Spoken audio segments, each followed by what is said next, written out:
Before we dive into this gripping historical drama, make sure to subscribe to the channel and hit that notification bell. You won't want to miss the shocking twists that await in this true-to-life story of power, resistance, and moral reckoning in the antebellum South. The morning mist clung to the cypress trees like the ghosts of Louisiana's past, shrouding Belmont Plantation in an ethereal veil that seemed to whisper of secrets better left buried. The year was 1847, and the grand estate stretched across thousands of acres of fertile delta land, its white-columned mansions standing as a monument to wealth built upon the backs of human bondage. Meline Darcy stood at the tall windows of her late husband's study, now hers by right of widowhood. At 38, she possessed a beauty that grief had sharpened rather than diminished, high cheekbones carved by sorrow, steel-gray eyes that had learned to show no mercy, and auburn hair pulled back in a severe chignon that spoke of her iron discipline.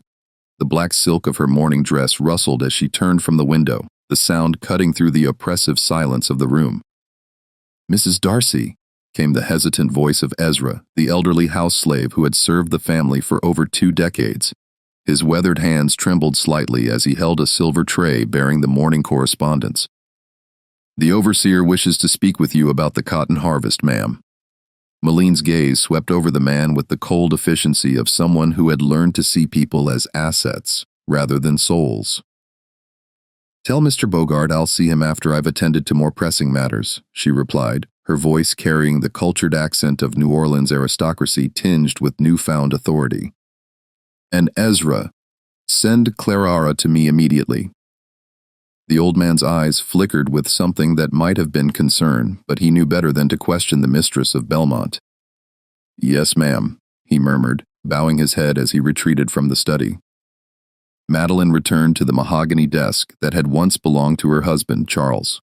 6 months had passed since yellow fever had claimed him, leaving her to manage not only the vast plantation, but also their 2 sons, Fipi, 22, and Henri, 19.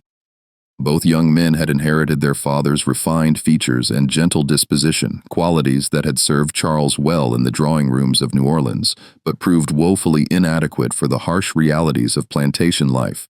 The sound of soft footsteps on the Persian carpet announced Clara's arrival.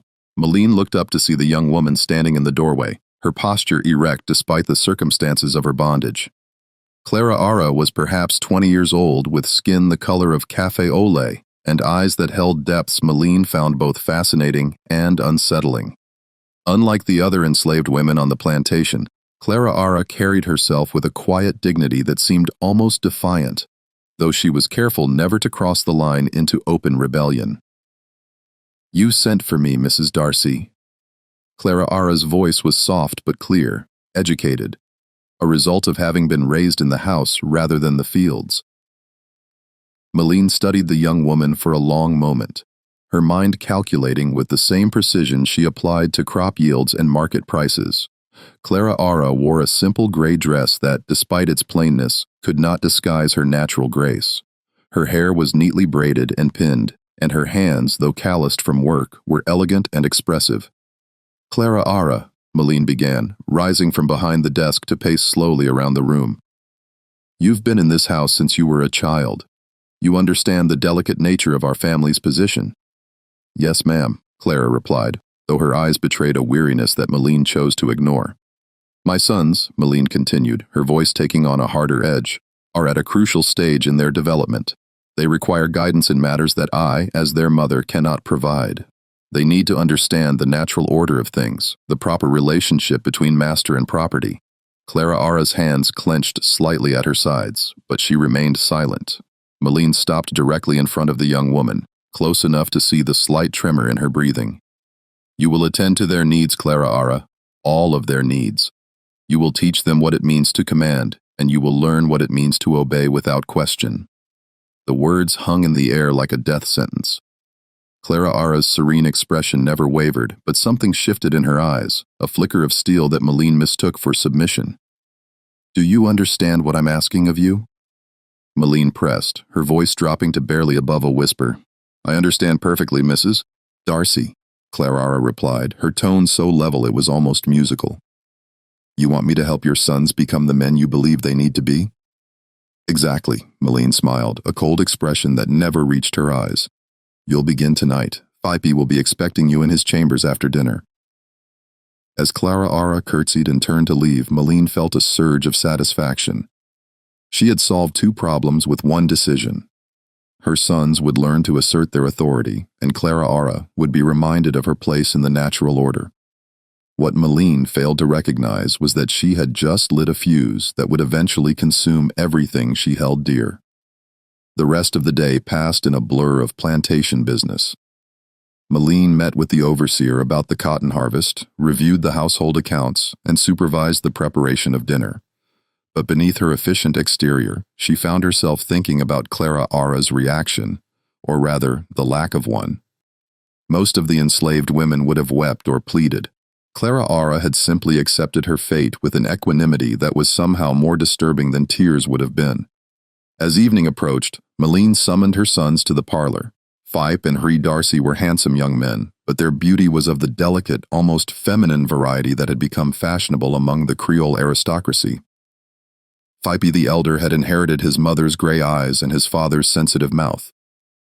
Harry was darker, with chestnut hair and a dreamy expression that suggested he spent more time with poetry than practical matters. "Mother," Philippe said as he entered the parlor, his voice carrying the slight lisp that had persisted since childhood. "You wish to see us?" Malene gestured for them to sit on the silk-upholstered sofa while she remained standing, a position that emphasized her authority. "I've made arrangements for your education to continue in a more practical direction," she began, choosing her words carefully. "Clara will be attending to your needs from now on." Henry looked puzzled. "Clara Ara. But mother, she already helps with our laundry." "And not those needs," Malene interrupted sharply. "You're men now, or you should be. It's time you learn to exercise the authority that is your birthright." Philippe's pale cheeks flushed pink as understanding dawned. "Mother, surely you don't mean—" "I mean exactly what you think I mean," Malene said firmly. "Your father was too gentle with you both. The world will not be so kind. You must learn to take what is yours by right, to command without hesitation or guilt." The 2 young men exchanged glances, a silent communication that had developed between them since childhood. Ari's romantic nature recoiled from the idea, while Philippe struggled with the expectations placed upon him as the heir to Belmont. "What if we refuse?" Ori asked quietly, his voice barely audible. Malene's expression hardened. "Then you will prove yourselves unworthy of the Darcy name and everything your ancestors built. Clara Ara is property, nothing more. If you cannot master a slave, how can you hope to master a plantation, a business, a wife?" The logic was brutal but effective. Philip straightened his shoulders, trying to summon the authority his mother demanded. "Very well, mother, if this is what you believe is necessary." Henry said nothing, but the conflict in his dark eyes was evident to anyone who cared to look. Malene, however, saw only what she wanted to see: compliance. As the evening wore on and dinner was served in the grand dining room, Clara Ara moved through her duties with her usual quiet efficiency. She served the soup course, refilled wine glasses, and cleared plates, all while maintaining the serene expression that had become her trademark. But those who knew her well, Ezra, the cook, Mommy Rose, and the other house slaves, noticed subtle changes. Her movements were more deliberate, her silences more profound, and there was something in her eyes that hadn't been there before. After dinner, as the family retired to their respective chambers, Clara made her way up the grand staircase to Philippa's room. The hallway was dimly lit by oil lamps, casting dancing shadows on the walls, lined with portraits of Darcy ancestors. Each painted face seemed to watch her progress with expressions of stern disapproval, as if they knew what was about to transpire. She paused outside Philip's door, her hand raised to knock. For a moment, the mask of serenity slipped, revealing the young woman beneath, frightened, angry, but not broken. Then she composed herself, knocked softly, and entered when bid. Phipe stood by the window, still dressed in his dinner clothes, but with his cravat loosened. He turned as she entered, and she could see the conflict written across his features, desire wearing with conscience, authority struggling against his natural gentleness. "Clara," he said softly, his voice uncertain. "My mother says that you're two, that we're two." "I know what your mother expects," Clara replied, closing the door behind her. "The question is, what do you expect, Mr. Phipe?" The question hung between them like a challenge. Phipe had been raised to command, but he had also been raised to be a gentleman. The 2 imperatives seemed impossible to reconcile. I don't know, he admitted, his honesty surprising them both. That is, I don't wish to force. Clara Ara stepped closer, her movements graceful and deliberate. Your mother believes that taking what you want will make you strong, she said, her voice barely above a whisper. But perhaps true strength lies in choosing what you take and what you leave untouched. Philippe stared at her, seeing not just a beautiful slave, but a person with thoughts and feelings as complex as his own. It was a realization that would prove more dangerous to the established order than any act of rebellion. What would you have me do? He asked, the question revealing more vulnerability than he intended. Clara Ara smiled then, an expression so gentle and knowing that it transformed her face entirely. I would have you be the man you choose to be, not the man your mother demands. As the night deepened around Belmont Plantation, the first seeds of change were planted. Malene Darcy slept peacefully in her bed, believing she had secured her family's future through the exercise of absolute power. But in Philip's chamber, a different kind of education was beginning. One that would ultimately challenge everything the Darcy dynasty stood for. The old order was about to face its greatest test, not from external forces or economic pressures, but from the quiet revolution of human conscience awakening to its own moral contradictions. 3 weeks had passed since Malene's decree, and the atmosphere at Belmont had shifted in ways both subtle and profound. The morning sun filtered through the Spanish moss draped over the ancient oaks, casting dappled shadows across the plantation grounds where enslaved workers moved through their daily routines with the mechanical precision born of generations of bondage. In the kitchen house, separated from the main mansion by a covered walkway, Mammy Rose kneaded bread dough with more force than necessary, her dark hands gnarled from decades of service, worked the dough as if it were her frustrations made manifest. At 63, she had seen 3 generations of Darcys come and go, and she possessed the keen insight that came from a lifetime of observing the White family's secrets while remaining invisible to them. That girl's playing with fire, she muttered to Ezra, who sat at the wooden table polishing silver, walking around here like she got some kind of power over them boys. Ezra looked up from the candlestick he was buffing, his roomy eyes reflecting decades of accumulated wisdom. Maybe she do, he said quietly. Maybe she got the only power that matters, the power to make them see themselves clear. Hush your mouth, Mommy Rose hissed, glancing toward the door. You know better than to talk such foolishness. That kind of thinking get us all sold down river. But even as she spoke, both servants knew that something fundamental had changed in the house.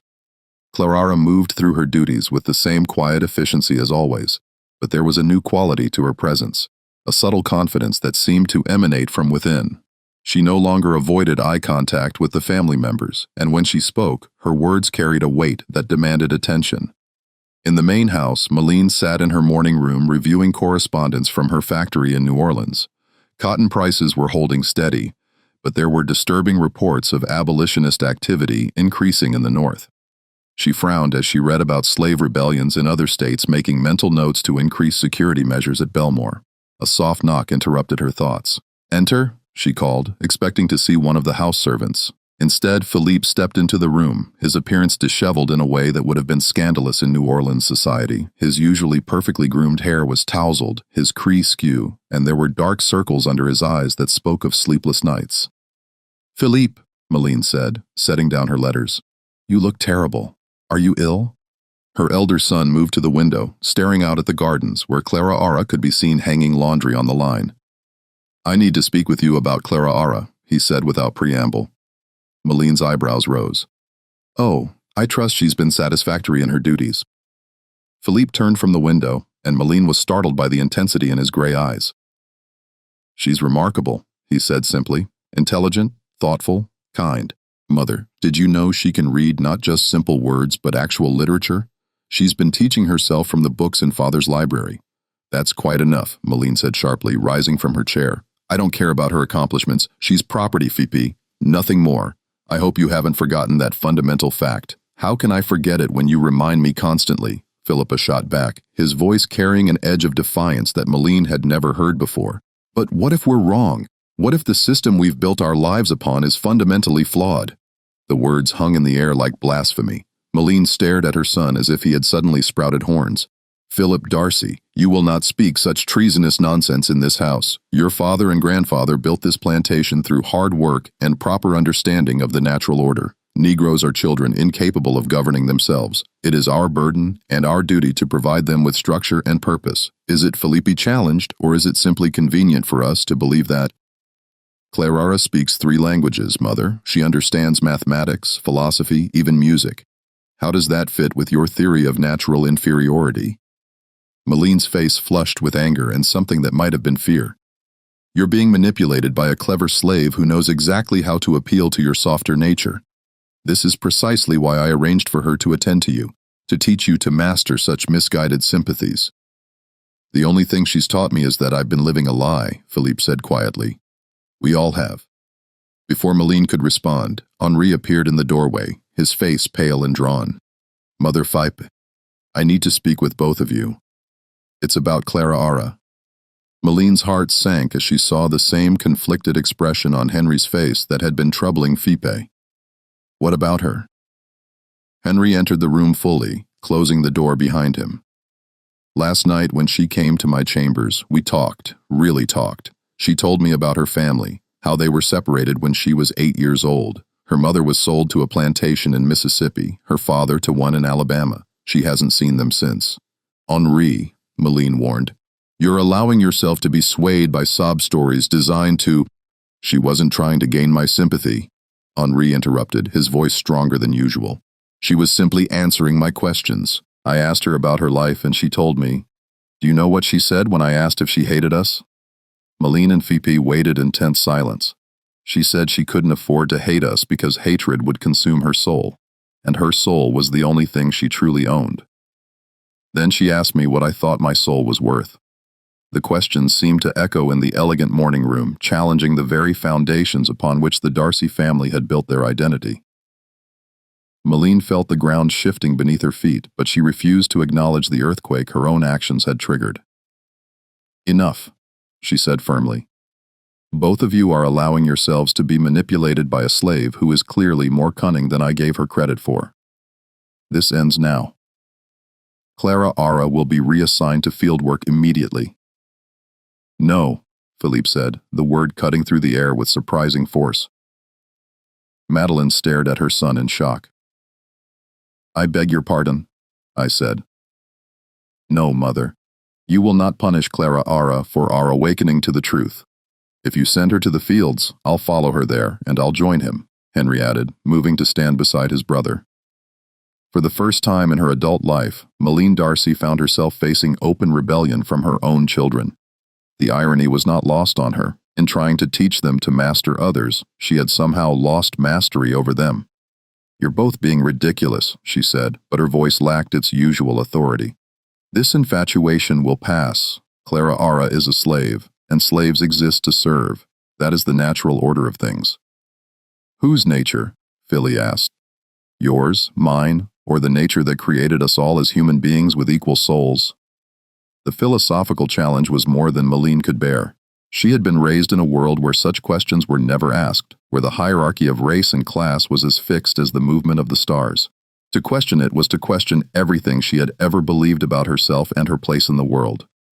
Get out, she said quietly. Both of you, get out of my sight before I say something I'll regret. The 2 young men exchanged glances and left the room, leaving Maline alone with her thoughts and her growing fear that the world she had known was crumbling around her. Meanwhile, in the slave quarters behind the main house, Clara sat on the steps of her small cabin, mending a tear in one of Henri's shirts. The irony of the task was not lost on her.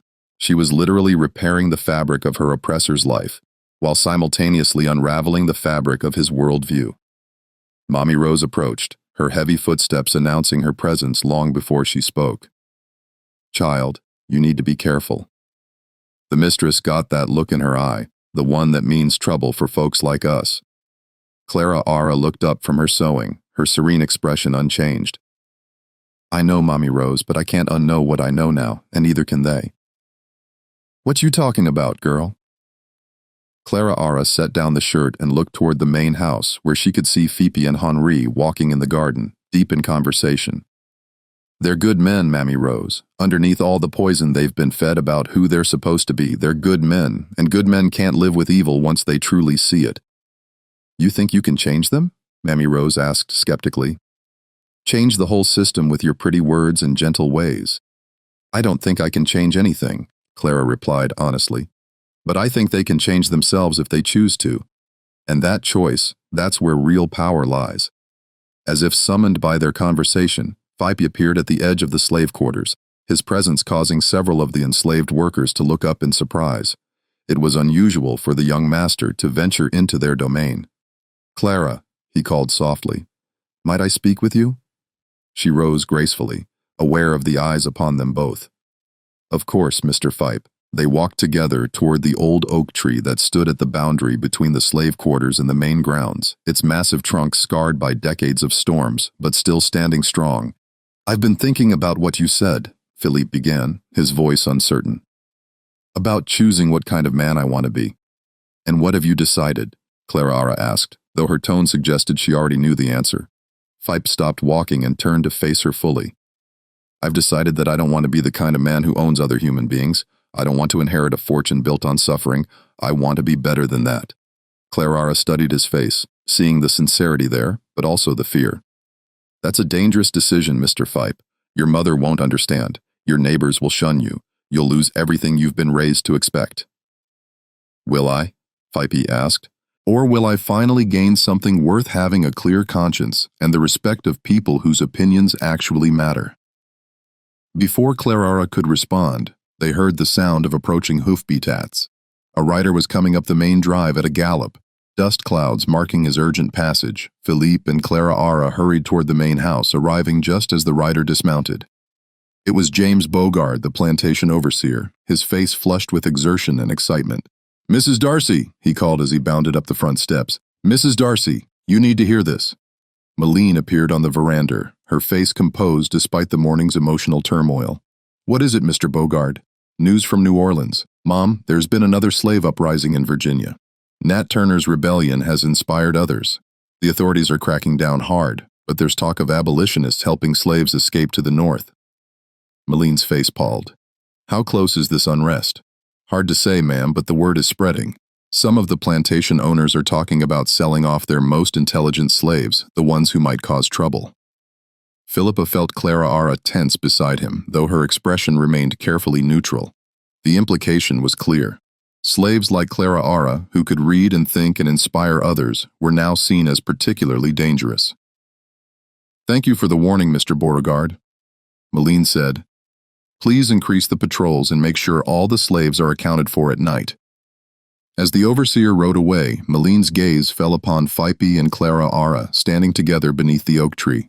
The sight filled her with a cold dread that had nothing to do with distant rebellions and everything to do with the revolution taking place within her own family.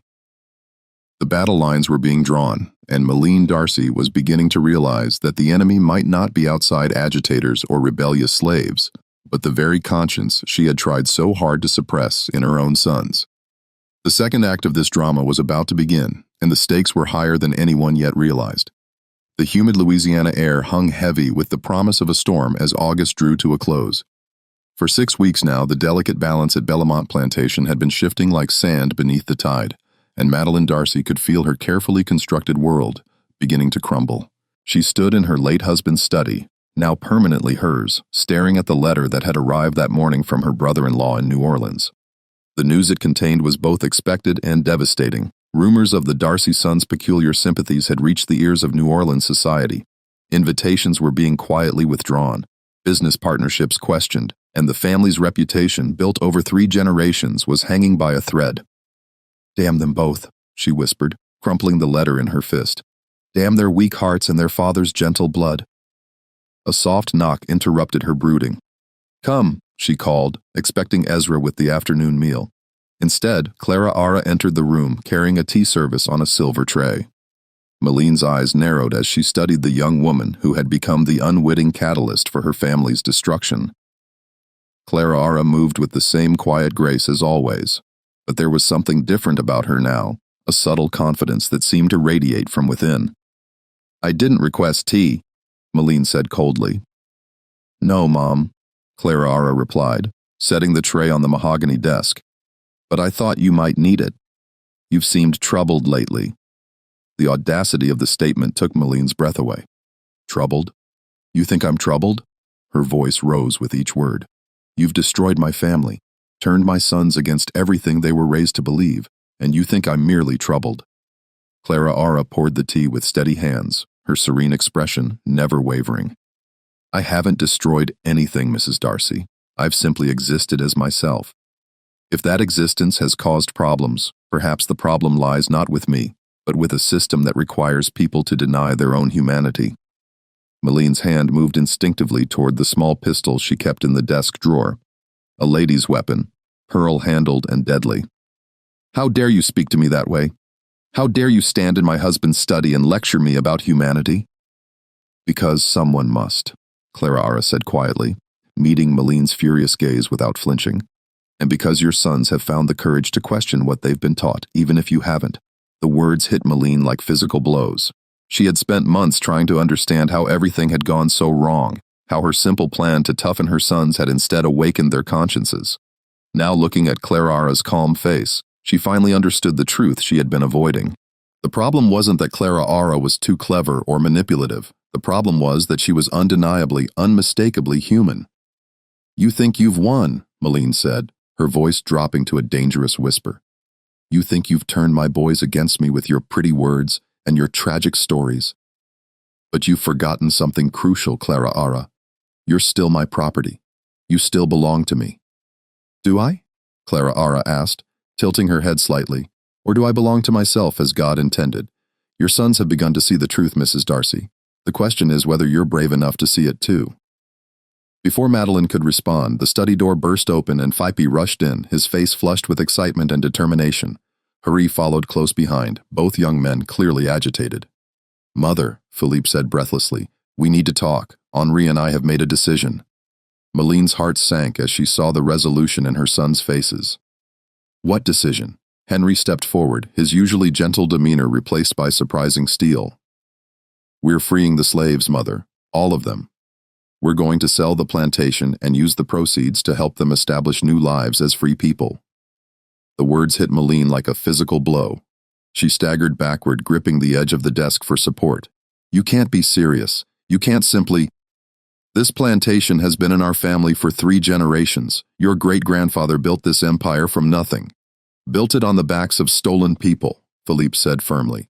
Built it on a foundation of human misery. We won't be part of that anymore. Maline's gaze swung wildly between her sons and Clara Ara, who stood quietly beside the tea service, her expression unreadable. This is her doing, she said, pointing an accusatory finger. She's poisoned your minds with abolitionist propaganda. Clara has never spoken against slavery, Henry said quietly.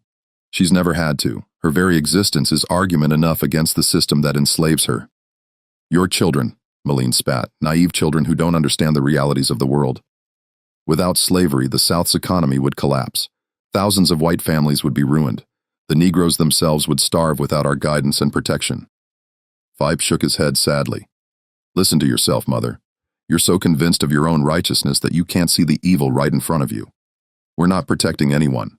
We're perpetuating a system of cruelty that degrades everyone it touches, including us. Maline felt the last of her control slipping away. Everything she had worked for, everything she had believed in was crumbling before her eyes. In desperation, she pulled the pistol from the desk drawer, pointing it directly at Clara Ara. Get out, she said, her voice shaking with rage and grief. All of you, get out. Clara Ara, you have until sunset to leave this plantation. If I see you after dark, I'll shoot you as a runaway slave. Philippe stepped protectively in front of Clara Ara, his face pale, but determined. If you want to shoot her, you'll have to shoot me first. Henri moved to stand beside his brother, presenting a united front. And me. Maline stared at her sons, these young men she had raised, loved, and tried to mold in her own image, and saw strangers. They were willing to die for a slave, willing to throw away their birthright for the sake of an ideal she couldn't understand. You're not my sons, she whispered, the pistol wavering in her trembling hand. My sons would never betray their own blood for a Negro. We're exactly your sons, Phipe said gently. We're the men you raised us to be. even if we're not the men you wanted us to become.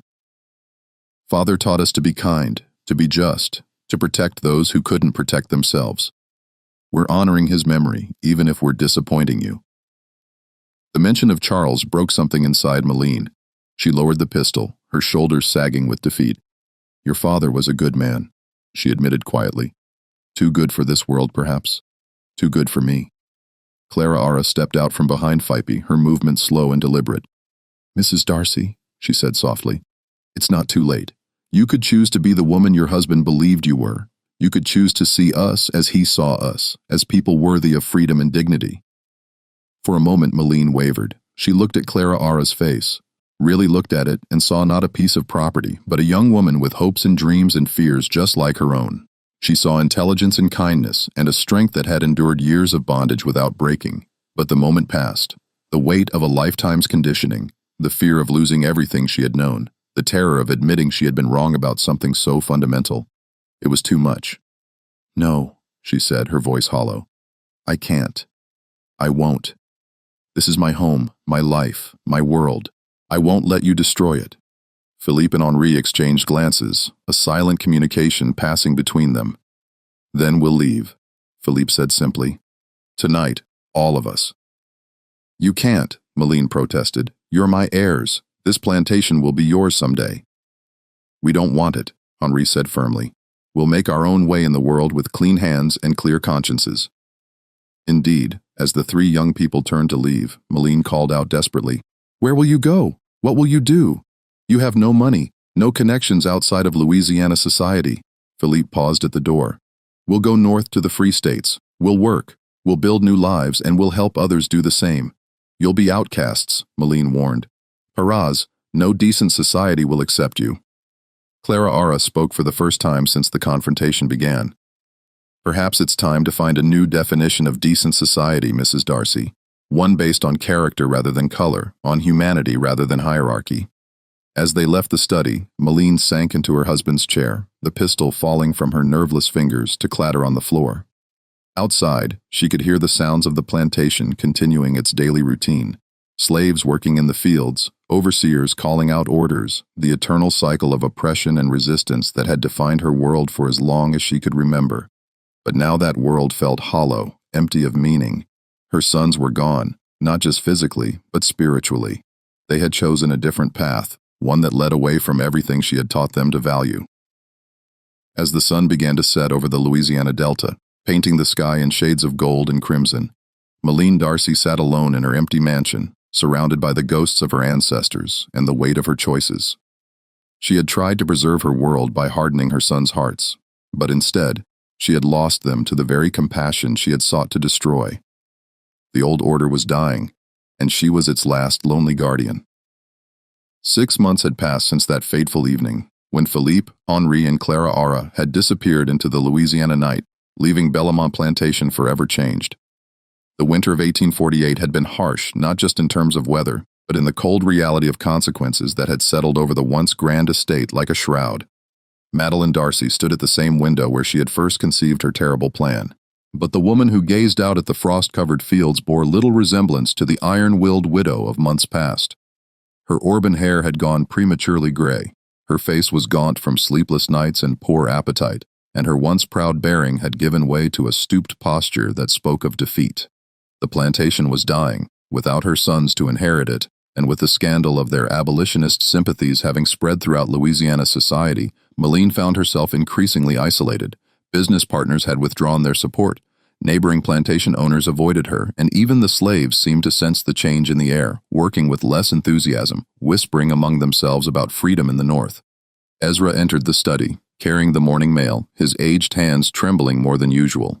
At 70, he had served the Darcy family his entire life, and the uncertainty of the plantation's future weighed heavily on his mind. "Any word?" Malene asked without turning from the window, though they both knew what she was asking about. "No, Mom," Ezra replied softly. "No letters from the young masters." Malene nodded unsurprised but still disappointed. She had written dozens of letters to Phipe and Ori, sending them to every major city in the north, but had received no replies. It was as if her sons had vanished from the earth, taking Clara Ara with them into a world she couldn't understand or follow. "There is something else, though," Ezra continued hesitantly. A visitor, says he's from the bank in New Orleans. Maline's heart sank. She had been expecting this visit for weeks, ever since the cotton crop had failed to meet its projected yields and the plantation's debts had begun to mount. Send him in, she said, finally turning from the window to face whatever news awaited her. The banker was a thin, nervous man named Thibodeau, who had clearly drawn the short straw when it came to delivering bad news to desperate plantation owners. He clutched his hat in his hands as he entered the study, his eyes darting around the room as if looking for an escape route. "Mrs. Darcy," he began, his voice apologetic but firm, "I'm afraid I have some difficult news regarding your accounts." "How much time do I have?" Maline asked, cutting straight to the heart of the matter. Thibodeau blinked in surprise at her directness. Well, that is to say, the bank is prepared to extend your credit for another 3 months, provided you can demonstrate a clear plan for repayment. And if I can't, then I'm afraid we'll have no choice but to foreclose on the property. The plantation would be sold at auction to satisfy your debts. Maline nodded slowly, having expected as much, and the slaves, but they would be sold as well, of course, separately most likely, to maximize the return for creditors. The words hit Maline like a physical blow. She thought of Ezra, who had served her family faithfully for 7 decades, of Mommy Rose, who had nursed her sons through childhood illnesses, of the field hands, who had worked the Darcy land for generations. They would all be scattered to the winds, families separated, lives destroyed. For the first time since her sons had left, Maline truly understood what Philippe and Henri had been trying to tell her. The system she had defended so fiercely was not just morally wrong, it was also inherently unstable, built on a foundation of human misery that could collapse at any moment. After the banker left, Maline sat alone in the study, staring at the portrait of her late husband that hung above the fireplace. Charles Darcy gazed down at her with kind eyes, and she found herself wondering what he would have done in her situation. "You always were too gentle for this world," she whispered to the painting, "but perhaps that was your strength, not your weakness." A soft knock interrupted her reverie. "Come," she called, expecting Ezra. Instead, Mammy Rose entered the room, her massive frame filling the doorway. The elderly cook had never before entered the master's study uninvited, and her presence here now spoke to the extraordinary circumstances they all faced. "Begging your pardon, Mrs. Darcy," Mammy Rose said, her voice respectful but determined. "But I heard about the banker's visit. The whole quarters is talking about what's going to happen to us." Maline looked at the woman who had been a constant presence in her life for over 20 years. "I'm sorry, Rose, I failed you all." "No, ma'am," Mommy Rose said firmly. "You ain't failed us. You just been trying to hold on to something that was already broken. But maybe it ain't too late to do right." "What do you mean?" Mommy Rose stepped closer, her dark eyes intense with purpose. "I mean, maybe you could do what your boys wanted to do. Free us, all of us, before the bank takes everything." Maline stared at the older woman in shock. "Free you? Rose, I don't have the money to help you establish new lives. I can barely keep food on the table. We don't need your money, Mrs. Darcy. We just need our papers. Our freedom papers. Most of us got family up north, people who escaped or were freed. We can make our own way if we just got the legal right to do it." The idea was both terrifying and liberating. Maline had spent her entire adult life believing that the slaves depended on her for everything: food, shelter, purpose. The thought that they might be capable of caring for themselves, of building their own lives, challenged everything she had been taught to believe. "The neighbors would never forgive me," Maline said weakly. "I'd be completely ostracized." "You already are," Mammy Rose pointed out gently. "Might as well be ostracized for doing right instead of doing wrong." That evening, Maline walked through the slave quarters for the first time in years. She had always viewed this area of the plantation from a distance, seeing it as a necessary but distasteful part of the operation. Now moving among the small cabins where families lived in cramped conditions, she began to see the human cost of her comfortable lifestyle. Children played in the dirt between the cabins, their laughter a bright note in the gathering dusk. Women sat on their porches mending clothes or preparing simple meals over open fires. Men returned from the fields, their faces etched with exhaustion, but still managing to smile at their families. These were not the childlike dependents she had been taught to see, but complex human beings with their own hopes, dreams, and relationships. They had built a community within the confines of their bondage, creating meaning and joy despite the circumstances of their lives. At the far end of the quarters, she found Ezra sitting on his porch, whittling a small wooden toy for one of the children. He looked up as she approached, his weathered face showing surprise at her presence. "Mrs. Darcy," he said, starting to rise, "is there something you need?" "Sit, Ezra," she said gently. "I wanted to ask you something. If you were free, truly free, what would you do?" The old man's eyes widened at the unexpected question. I don't rightly know, ma'am. Never really let myself think about such things." "Think about it now," Malene encouraged. "If you could go anywhere, do anything, what would make you happy?" Ezra was quiet for a long moment, his gnarled hands still working the piece of wood. "I got a daughter," he said finally, "sold away when she was just 16. Last I heard she was in Philadelphia working as a seamstress. If I was free," he paused, his voice thick with emotion. "If I was free, I'd like to see her again. Meet my grandchildren." Malene felt tears prick her eyes. "What's her name?" "Sarah," Ezra said softly. "Sarah Johnson, she calls herself now. Got herself a good husband from what I hear. A free man. How do you know all this?" Ezra looked uncomfortable. "There's ways of getting word, ma'am. The Underground Railroad, they call it. People helping folks find their families, sending messages." Britt, the revelation that there was an entire network of communication and assistance operating right under her nose was another shock to Malene's understanding of the world. The slaves weren't passive victims waiting for white guidance. They were active agents in their own lives, working toward freedom despite every obstacle placed in their path. Over the next several days, Malene found herself having similar conversations with other slaves on the plantation. She learned about families separated by sales, about dreams deferred but not abandoned, about a resilience and dignity that had survived despite decades of oppression. The more she learned, the more she understood what her sons had tried to tell her. The system of slavery didn't just dehumanize the enslaved, it dehumanized the enslavers as well, forcing them to deny the obvious humanity of the people they claimed to own. On a cold February morning, exactly 7 months after Philippe and Hri had left Balur, Malene made her decision. She gathered all the slaves in the main yard and stood before them, a stack of legal documents in her hands. "I have something to tell you all," she began, her voice carrying clearly in the crisp air. "As of today, you are all free. I've had the papers drawn up in New Orleans.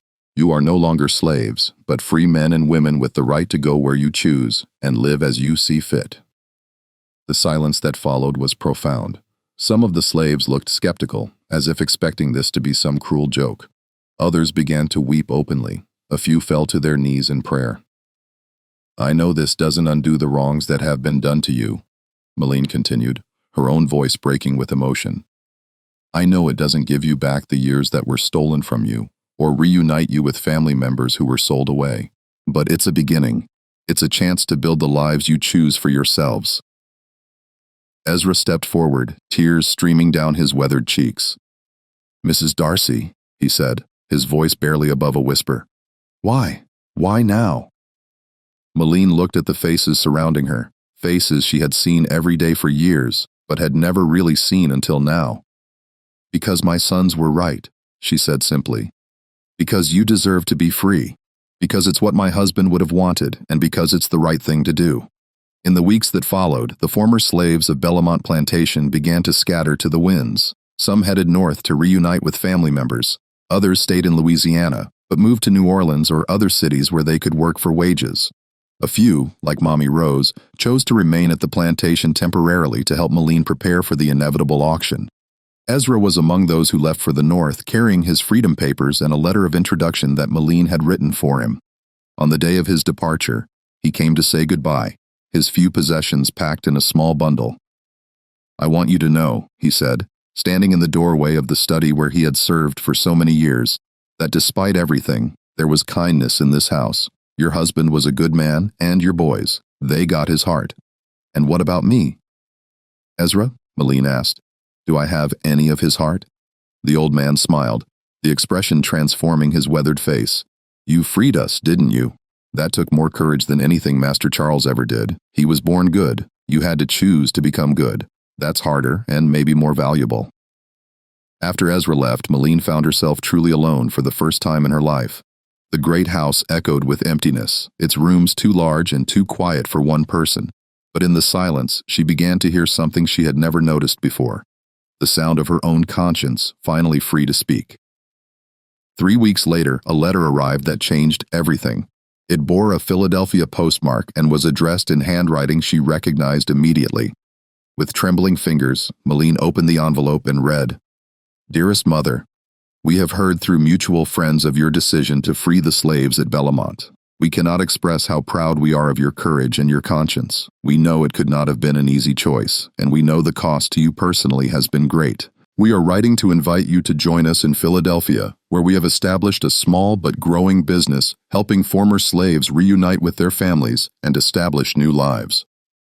Clara Ara has proven invaluable in this work as her education and gentle manner helped put frightened people at ease.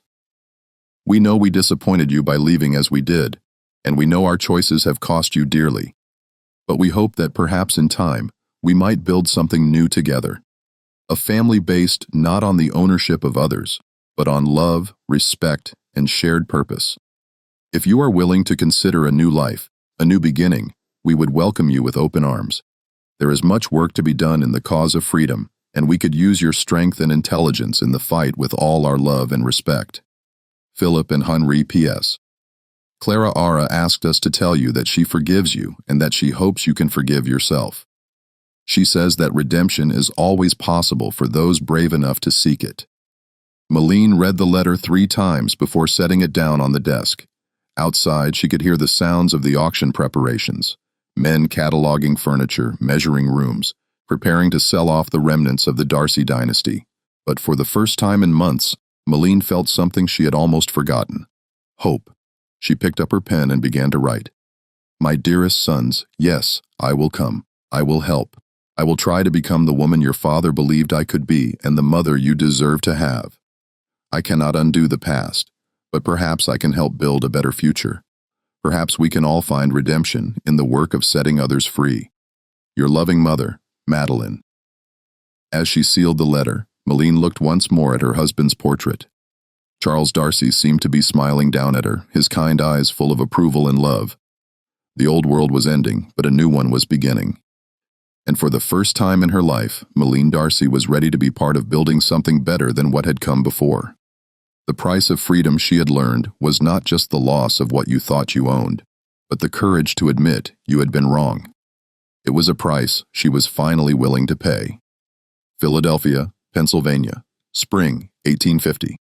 The small office on Chestnut Street bore no outward sign of the revolutionary work taking place within its modest walls. To passers-by, it appeared to be nothing more than another business establishment in the bustling commercial district of Philadelphia. But inside the Freedom Foundation, as Philippe, Henri, and Clara Ara had named their organization, was quietly changing lives one family at a time. Malene Darcy sat at a simple wooden desk, her once elegant hands now ink-stained from hours of correspondence. At 42, she looked older than her years, but there was a peace in her face that had been absent during her years as mistress of Bellamont. Her hair, now completely silver, was pulled back in a practical style, and she wore a simple gray dress that would have scandalized her former social circle. "Mrs. Darcy," called Clara Ara from across the room, where she was helping a young woman fill out paperwork. "We've received word from the conductor in Baltimore. The Johnson family made it safely to Canada." Malene looked up from the letter she was writing and smiled, a genuine expression of joy that transformed her features. "Wonderful news. That makes 37 families we've helped reunite this year. The work was dangerous and often heartbreaking. They helped former slaves locate family members sold away years or decades earlier, provided legal assistance to those seeking to establish their freedom in court, and occasionally aided in the more clandestine activities of the Underground Railroad. It was illegal, socially unacceptable, and absolutely necessary." Philippe entered the office carrying a stack of newspapers, his face grim. "The Fugitive Slave Act passed," he announced, setting the papers on the central table. "It's official now. Even free states are required to return escaped slaves to their owners." The room fell silent as the implications sank in. The new federal law meant that their work had become even more dangerous, and that formerly safe havens in the North were no longer secure. Henri looked up from the financial ledgers he was reviewing. "What does this mean for our families in Philadelphia? For people like the Johnsons?" "It means we adapt," Clara Ara said firmly, her voice carrying the same quiet strength that had once challenged the foundations of Belmont Plantation. "It means we find new ways to help, new routes to safety, new methods of resistance." Malene stood and walked to the window, looking out at the busy street below. "It also means that more people will begin to see the true face of slavery," she said thoughtfully. "When Northern citizens are forced to participate in the capture and return of human beings, when they see families torn apart on their own doorsteps, perhaps more will join our cause." It was a prescient observation. The Fugitive Slave Act would indeed galvanize Northern opposition to slavery in ways that decades of abolitionist rhetoric had failed to achieve. A knock at the door interrupted their discussion. Felipe opened it to reveal Ezra, now 73, but still spry, his face beaming with joy. Behind him stood a woman in her 30s with kind eyes and calloused hands, clearly a working woman, but dressed in the simple finery of someone celebrating a special occasion. "Mrs. Darcy," Ezra said, his voice thick with emotion. "I'd like you to meet my daughter, Sarah." Malene felt tears spring to her eyes as she watched the reunion she had helped make possible. Sarah Johnson, for she had indeed taken her husband's name, embraced her father with a tenderness that spoke of years of separation and the miracle of being together again. "Thank you," Sarah said, turning to address the room. "All of you. My father told me what you've done, how you've helped so many families find each other again. I can never repay such a gift." "Your freedom is payment enough," Madeline replied, meaning every word. "Your happiness, your family's future. That's all the reward we need." As the afternoon wore on, more visitors arrived. Former slaves seeking help locating family members, free blacks needing legal assistance, and occasionally white allies offering support or information. The office buzzed with activity, a hub of hope in a world still largely defined by oppression. Near closing time, as the last visitors departed and the staff began organizing papers for the next day, Clara Ara approached Malene's desk. "I wanted to thank you," Clara Ara said quietly, "for the letter you wrote to the newspaper last week. Your testimony about life on a plantation coming from someone who owned slaves carries weight that our words never could." Malene looked up from her correspondence. "It was the least I could do. I spent years perpetuating lies about the natural order and the contentment of enslaved people. If my voice can now serve the truth, then perhaps some good can come from all those years of willful blindness." Clara Ara sat down in the chair across from the desk, her expression thoughtful. "Do you ever regret it? Giving up your old life? Your position in society?" Madeline considered the question seriously. "I regret the years I wasted living a lie," she said finally. "I regret the pain I caused, the opportunities for kindness I missed, but regret leaving that life behind. Never. I sleep better now than I ever did as mistress of Belmont. And your sons? Are you proud of the men they've become?" A smile crossed Malene's face as she looked across the room where Philippe and Henri were helping an elderly man write a letter to relatives in Canada. "They're better men than I ever dared hope they could be. They chose conscience over comfort, justice over privilege. They're their father's sons in the best possible way." As evening fell over Philadelphia, the small staff of the Freedom Foundation prepared to close for the day. But their work would continue through the night as conductors on the Underground Railroad guided desperate families toward freedom. As letters carried messages between separated loved ones, and as the quiet revolution of human conscience continued to spread, outside the gaslight flickered on the cobblestone streets, illuminating a city that was itself a symbol of freedom and possibility. But inside the modest office on Chestnut Street, a different kind of light burned, the light of redemption, of second chances, and of the unshakable belief that people could change, that systems could be challenged, and that love could triumph over hatred. Madeleine gathered her shawl and prepared to walk to the small boarding house where she now lived, a far cry from the grand mansion of her past, but infinitely more honest. As she reached the door, she paused to look back at the office that had become her life's true work. On the wall hung a simple wooden plaque that Philippe had carved, bearing words that had become their unofficial motto. "The arc of the moral universe is long, but it bends toward justice." Below it, almost hidden in the shadows, was a small drape, a photograph of the four of them taken the previous Christmas. Malene, Philippe, Henri, and Clara standing together not as master and slaves, not as owner and property, but as family, as equals, as human beings united in common cause. The old world of Belmont Plantation was gone forever, swept away by the tide of history and the courage of those who dared to imagine something better. In its place, something new was growing, fragile still, and facing enormous challenges, but rooted in truth rather than lies, in love rather than fear. As Malene stepped out into the Philadelphia evening, she carried with her the knowledge that redemption was indeed possible, that people could change, and that sometimes the greatest victories came not from holding on to power, but from having the courage to let it go. The seeds of change planted in the rich soil of awakened conscience were beginning to bloom, and though the harvest was still years away, the promise of freedom, true freedom for all, had never seemed more real or more achievable. The darkest secret of Belmont Plantation had been transformed into the brightest hope of a new generation, and in that transformation lay the proof that no system of oppression, no matter how entrenched, could withstand the power of human beings choosing to see each other as they truly were. Children of the same God, deserving of the same dignity, capable of the same love. The story of the Darcy family was ending, but the story of freedom was just beginning. If this story of redemption and resistance moved you, please subscribe to the channel and share it with others who believe in the power of human conscience to overcome even the darkest chapters of our past. Together, we can ensure that these stories of courage and transformation continue to inspire future generations to choose justice over comfort and love over fear. What did you think of Malene's journey from oppressor to ally? Share your thoughts in the comments below and let us know what other historical stories of transformation you'd like to see explored. Remember, the arc of the moral universe may be long, but each of us has the power to help it bend toward justice, bend toward justice, bend toward justice, bend toward justice, bend toward justice, bend toward justice, bend